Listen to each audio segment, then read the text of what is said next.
Speaker 130 is Phil Webb. And Phil, go right ahead. Hello, esteemed City Council. My name is Phil Webb. I'm a native-born Vancouver resident, homeowner and taxpayer, and living in East Hastings Sunrise. I stand here as a lone advocate for working families and youth who are unable to attend because they're working, minding their children, and caring for aging parents. I support this plan. Buckle in tight. There's going to be a lot of people who will not like what I have to say, but I please ask you to appreciate that these words do not come from malice, but they are coming from a place of truth. We need to inject hard truths into this discussion, and we have to consider those who are opposing it, their motives, and their situations. Common concerns are the fear of losing their neighborhoods, land lift, overlook, and increasing pressures to sell their homes, which are all understandable. But we cannot ignore that these are selfish motives.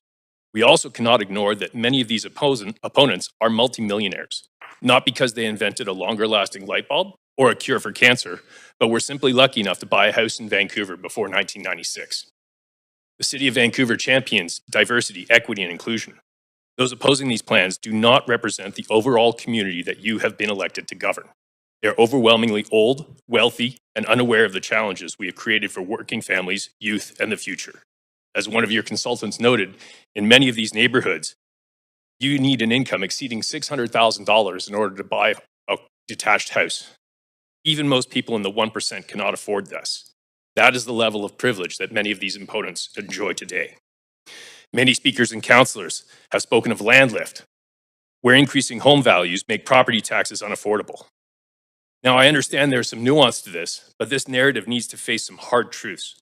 Vancouver has some of the lowest property tax rates in all of North America at 0.33%. This is literally a rounding error compared to the value of your home. Why are we indulging someone with a multi-bedroom $3 million house griping over $15,000 in property taxes? The private market has numerous ways to tap your housing equity. But if you cannot afford your property taxes, the economic reality is you cannot afford your home. It is time to sell and cash in your millions of tax-free gains. To advocate for taxpayer subsidy for people to remain housed in such privilege is a slap in the face to the 30-somethings living in their parents' basements and working families who pay too much for crappy apartments or raising their kids in cramped condos. These opponents claim to be protecting their neighborhood, and that may be true, but in turn they are standing in the way of development and shutting out the next generations from basic middle-class goals of owning a home and raising a family, goals that were far easier for them to achieve. I understand it's unnerving to think of someone spying from above while you garden, but that is not a legitimate reason to deny someone the opportunity of owning a home. We have created immense challenges for working families and youth today: prohibitively high taxes, low economic growth, and absurdly high housing costs. These people made immense sacrifices in the pandemic and took on enormous public debts to benefit our older citizens.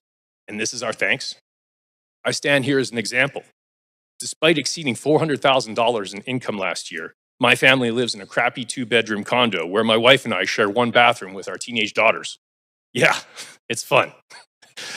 Last year, we paid over $180,000 in total taxes. Meanwhile, the Vancouver housing crisis has minted a generation of multimillionaires.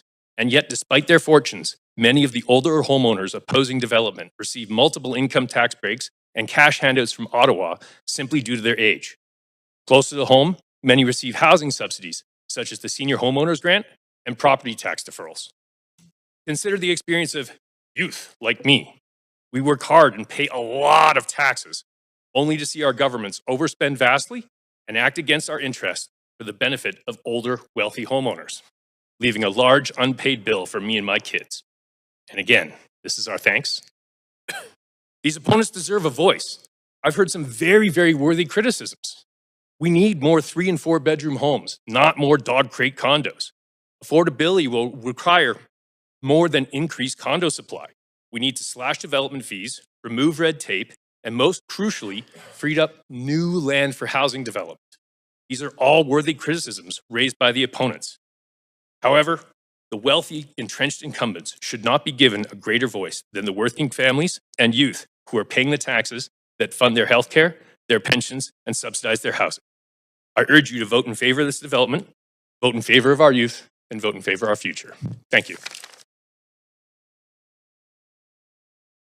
Okay, thanks very much. We'll go back to 128, Speaker Tong Lu.